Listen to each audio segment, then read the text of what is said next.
dia a tothom.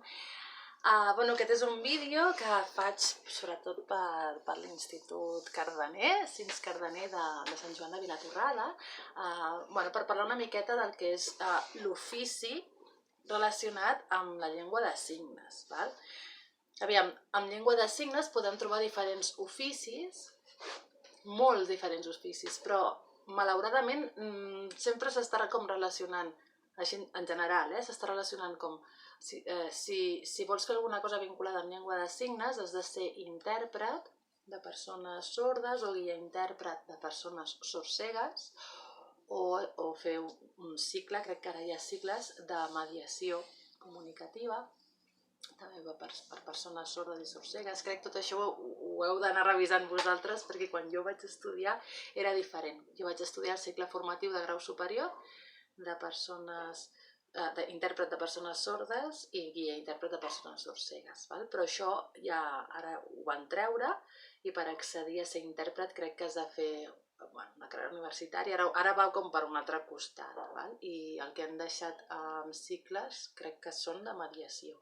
Crec. Tot això us ho deixo a les vostres mans que mireu avui en dia què hi ha, perquè això ho van canviant cada 2x3.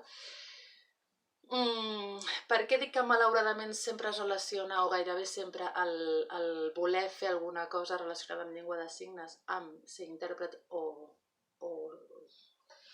es treballar en mediació? Doncs perquè crec que el que ens oblidem és d'un gran ventall, que és el que tu vulguis estudiar el que vulguis estudiar per ser el que tu vulguis ser i que a més sàpigues llengua de signes i facis la teva professió, realitzis la teva professió. Hola, conciliació laboral. Vine, carinyo. Estic parlant aquí amb una gent. Llavors, sí, pots saludar. Llavors, amb el que jo m'estic movent i el que a mi més m'agrada és aprendre aquesta llengua, que és llengua oficial d'aquí de Catalunya, que això és lo fort, que és que em sembla molt curiós que ens haguem de plantejar si aprendre o no llengua de signes quan no ens estem plantejant aprendre català o castellà, no? Llavors, per un costat, aquí a Catalunya s'ha fet oficial la llengua de signes catalana des de fa 10 anys o més ja, però i què? És un paper que no serveix de res, perquè a l'hora de la veritat qui sap llengua de signes? Llavors és com estrany, no? Perquè sí, és una llengua oficial, però llavors només es pot treballar d'intèrpret de llengua de signes o de mediadora. Per què no fem servir la llengua de signes com fem servir el català i el castellà? Que és a dir, tu coneixes aquesta llengua, la saps i per tant pots oferir els teus serveis també en aquesta llengua i per tota aquesta comunitat que serien les persones sordes signants. Perquè de persones sordes n'hi ha que utilitzen la llengua de signes i n'hi ha que no. Igualment, les persones sordes que no utilitzen llengua de signes també és molt interessant que entenguem com es mouen i quines són les seves necessitats, perquè és que són els nostres veïns, igual que qualsevol altra persona, no? Aleshores, potser descobrim que simplement si jo, quan explico les coses, no em tapo la boca, si jo faig així no estic fent que la meva conversa ara sigui accessible per persones sordes no signants, ni tan sols per persones sordes signants. Estic fent que sigui totalment inaccessible aquesta conversa perquè només m'estan veient els ulls i no estan sentint res ni estan veient la meva boca. En canvi, si em destapo la boca, si vigilo que la meva boca estigui en el camp visual de les persones sordes, ja estic facilitant que hi hagi una accessibilitat en aquest aspecte, no? Aleshores, si conec més eines, més les seves necessitats, jo podré fer el meu ofici però contemplant també aquestes persones, contemplant que no hi hagi barreres de cap tipus, ni comunicatives ni de cap tipus, no? Per això crec que és interessant saber en quina població ens trobem, per saber com he de treballar jo perquè sigui accessible a tothom i no necessitem una altra figura que faci la feina ben feta que no hem sapigut fer els altres. Per exemple, jo també em dedico en el món del lleure, de visites guiades, així món d'educació ambiental, que m'he trobat que fins ara el més normal, quan tu vas a un museu o quan vas a veure alguna cosa, quan vas, jo què sé, a Sant Miquel del Fai, al cim de les Àligues, dic llocs on jo he treballat, no? Per exemple, el Parc de les Olors, tots aquests llocs que són fantàstics i fabulosos, si va un grup de persones sordes o va una persona sorda signant, no tenen accés a aquesta informació. Per tant, s'han de portar ells una o un intèrpret.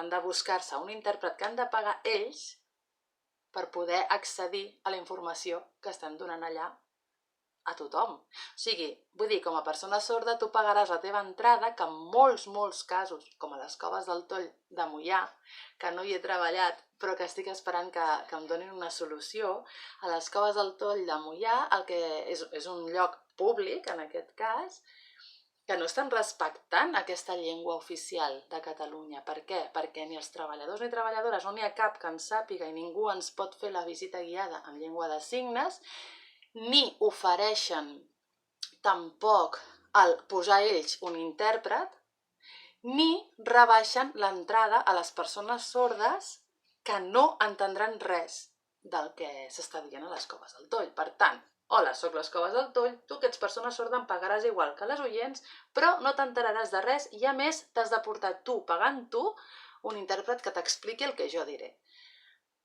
Jo no vull formar part d'una societat així, aleshores el que faig és encarregar-me'n de canviar això. Com es pot canviar? Doncs vosaltres que esteu a l'institut, podeu ja pensar en el que vulgueu ser, Si voleu ser forners, si voleu ser forneres, si voleu ser astronautes, si voleu ser violinistes, si voleu ser el que vulgueu ser, no ho sé, si voleu ser empresaris, empresàries, si voleu ser metges, metgesses, el que vulgueu.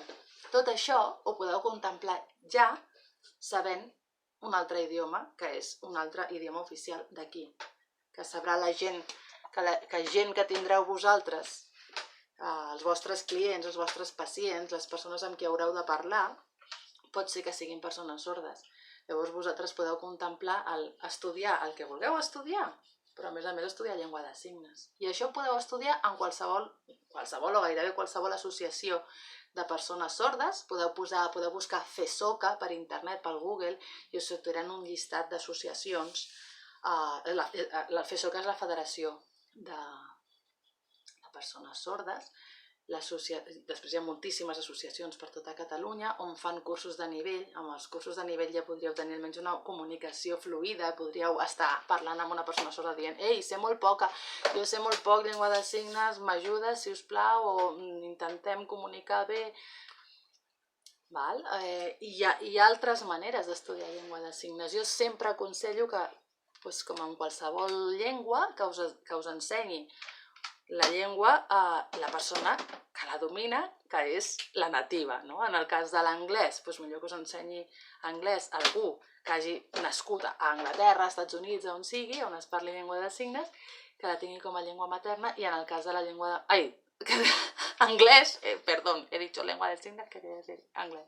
En el cas de l'anglès, millor que l'aprenguis d'algú que té la llengua materna anglès, i en el cas de llengua de signes, doncs millor que te l'ensenyi algú que tingui com a llengua materna la llengua de signes. Per tant, estem parlant de, sobretot, persones sordes.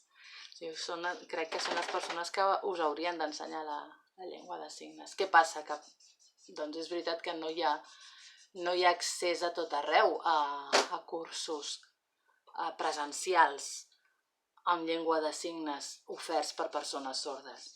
A Catalunya interior, amb prou feines, trobem persones sordes. Això per donar un curs és molt difícil, no? En modalitat online també podeu trobar. A Barcelona hi ha moltes associacions, hi ha universitats on estan també fent cursos de llengua de signes molt interessants amb mestres, són boníssims els mestres que hi ha. Llavors, és això, jo us animo a que pugueu ser intèrpret de llengua de signes. Evidentment, és una professió, és una passada de professió, jo és el que vaig estudiar i pensa que jo mateixa, ara que ho he estudiat veig lo difícil que és i com valoro els intèrprets, perquè són persones que n'han de saber molt i han de tenir una ment totalment predisposada a agafar informació i oferir-la. És una passada el ser intèrpret. Tu pots ser intèrpret de llengua de signes, pots ser guia intèrpret, però també pots ser mediador o mediadora comunicativa, però també pots simplement afegir la llengua de signes en la teva vida i així pots ser el que vulguis i estarà adaptat per les persones sordes. És un consell, com qualsevol altre. Que tingueu molt bon dia. Adéu.